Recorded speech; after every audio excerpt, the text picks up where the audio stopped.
Kabar promosi Veda Ega Pratama ke Moto3 musim 2026 bersama Honda Tim Asia datang seperti hantaman gelombang besar yang langsung mengguncang dunia balap Indonesia. Bukan hanya penggemar yang terkejut, tetapi seluruh struktur pedok Asia sampai Eropa ikut menoleh. Di usia yang bahkan belum menyentuh 18 tahun, Veda melangkah ke level dunia dengan kepercayaan diri yang tidak wajar untuk pembalap seumuran. Ketika pengumuman itu dirilis, media internasional langsung membuat berbagai analisis, tetapi reaksi paling emosional justru datang dari satu orang yang dulu pernah saling senggol dengannya di Rookies Cup, Brian Uriarte. Sang rival, sang juara Rookies Cup 2025 yang biasanya penuh ketenangan, akhirnya buka suara soal sesuatu yang ia simpan cukup lama. Sebuah momen ketika ia sadar bahwa bocah dari Gunung Kidul itu bukan pembalap biasa. Di balik wajah dingin seorang juara, tersimpan pengakuan yang akhirnya meledak hari itu. Perjalanan Veda menuju pengumuman besar ini tidak bisa dipotong, tidak bisa disederhanakan. Dari Red Bull Rookies Cup 2025, ia mengumpulkan 181 poin, bertarung mati-matian hingga akhir melawan Brian Uriarte yang akhirnya keluar sebagai juara. Namun di sepanjang musim itu, terdapat serangkaian momen ketika pedok secara kolektif mulai bertanya-tanya, siapa sebenarnya bocah ini? Mugello race pertama, kemenangan penuh agresi, Sachsenring, balapan yang ia menangi dengan kontrol penuh meski start buruk, dan beberapa kali ketika ia membuat pembalap Eropa ketakutan karena gaya late breakingnya yang mirip pembalap MotoGP. Pada akhirnya, regulasi memberi jalan 3 besar Rookies Cup untuk promosi ke Moto3. Tapi dalam kasus Veda, semua orang tahu, ia tidak dipromosikan karena aturan, melainkan karena ia sudah terlalu siap untuk tetap berada di level junior.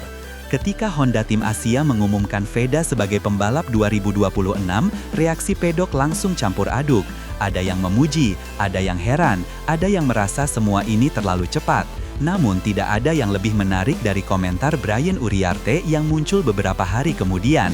Dalam sebuah wawancara eksklusif, Brian mengaku terdapat satu hal yang membuatnya terkejut saat bersaing dengan Veda, kecepatan adaptasi.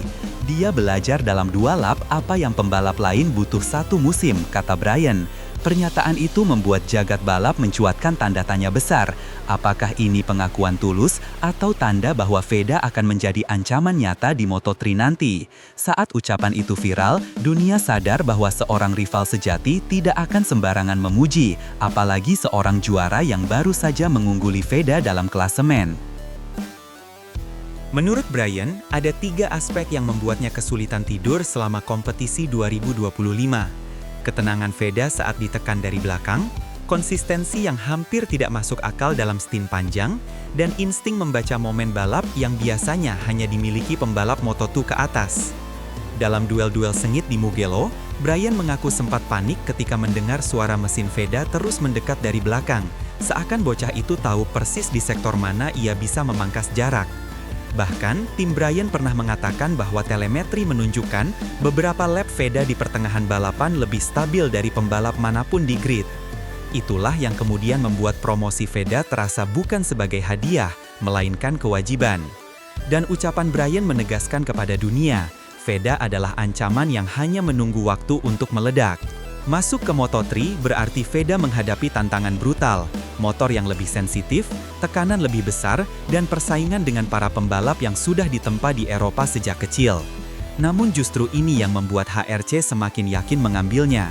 Mereka membutuhkan pembalap yang bukan hanya cepat, tetapi juga tidak takut untuk menekan motor sampai ke titik terlemah untuk mencari data. Veda adalah tipe yang tidak ragu menyelam dalam batas performa. Setiap race weekend di Rookies Cup, ia selalu meminta analisis tambahan, selalu bertanya pada mekanik, selalu ingin memahami apa yang membuat satu tikungan lebih cepat dari tikungan lain. Sikap seperti ini sangat jarang dimiliki pembalap muda Asia. HRC melihatnya sebagai berlian yang tinggal dipotong sedikit lagi untuk menjadi senjata utama proyek besar mereka.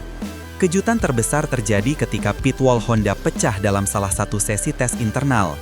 Veda mencatatkan 1 lap yang membuat seluruh tim berdiri dari kursi. Stopwatch menunjukkan angka yang tidak ada satupun mekanik prediksi. Beberapa orang sampai spontan bersorak, sebagian lainnya menatap layar monitor tanpa kedip. Data menunjukkan pengereman Veda lebih dalam beberapa meter dibandingkan pembalap referensi, namun tetap stabil. Sesuatu yang selama bertahun-tahun sulit dicapai Honda dengan chassis lamanya. Bahkan, seorang teknisi senior yang terkenal dingin terlihat meremas headset sambil menggeleng pelan, seakan berkata, "Akhirnya motor ini mulai hidup."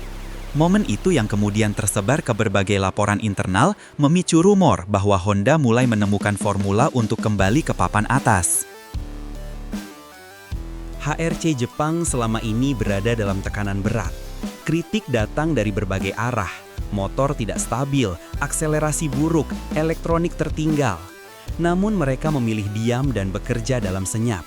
Saat hasil lab Veda muncul, itu bukan sekedar angka.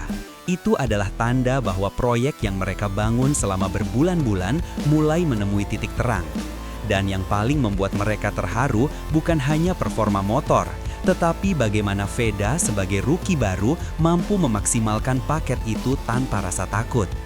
Bos teknis HRC bahkan disebut sampai berkaca-kaca saat kembali ke truk pedok. Bukan karena emosional berlebihan, tetapi karena untuk pertama kalinya dalam waktu lama, mereka melihat cahaya nyata di ujung tunel pembangunan motor. Tes JRS 2025 menjadi konfirmasi bahwa performa Veda bukan kebetulan. Dengan catatan waktu 1:46,323, ia menembus posisi 8 besar, sebuah pencapaian luar biasa untuk pembalap yang baru pertama kali mengenal lingkungan Moto3 yang sangat kompetitif. Bahkan media Spanyol sampai menulis bahwa Veda shows maturity beyond his age. Yang lebih menghebohkan lagi, beberapa analis menyebut bahwa pace Veda dalam 4 lap berturut-turut lebih konsisten daripada 3 pembalap papan atas yang sudah memiliki pengalaman 2 hingga 3 musim di Moto3.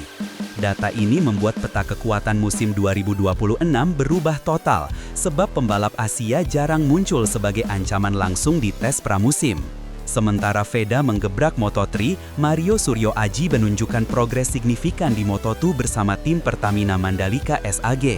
Dua rider Indonesia tampil menonjol di kelas yang berbeda dalam hari yang sama, membuat media Indonesia meledak. Dunia balap pun mulai memandang Indonesia lebih serius.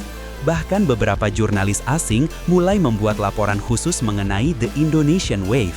Mereka menganggap pencapaian Veda dan Mario sebagai sinyal bahwa pembinaan Indonesia sudah mulai masuk fase panen. Dan bagi Honda, kehadiran dua pembalap dari negara berkembang dengan performa apik ini memberi perspektif baru bahwa Asia Tenggara bukan lagi sekedar pasar motor, tetapi sumber bakat berbahaya. Di atas semua euforia teknis dan data telemetri, kisah ini menyentuh hati banyak orang karena satu alasan: Veda adalah simbol harapan. Dari Gunung Kidul, dari jalanan kecil yang jauh dari hiruk-pikuk pedok Eropa, ia menembus batas dunia balap dengan mental pantang menyerah yang menginspirasi generasi muda Indonesia. Bahkan rivalnya pun memberikan pengakuan jujur bahwa Veda punya talenta yang tidak lahir setiap tahun. Maka tak heran ketika pitwall Honda bersorak dan beberapa bos HRC mulai berlinang air mata bangga, cerita ini terasa seperti bab pertama dari legenda baru. Bukan lagi pertanyaan apakah Veda mampu bersaing, tetapi seberapa jauh ia akan pergi. Dan jika semua tanda ini benar, dunia mungkin sedang menyaksikan lahirnya salah satu ikon balap terbesar dari Asia.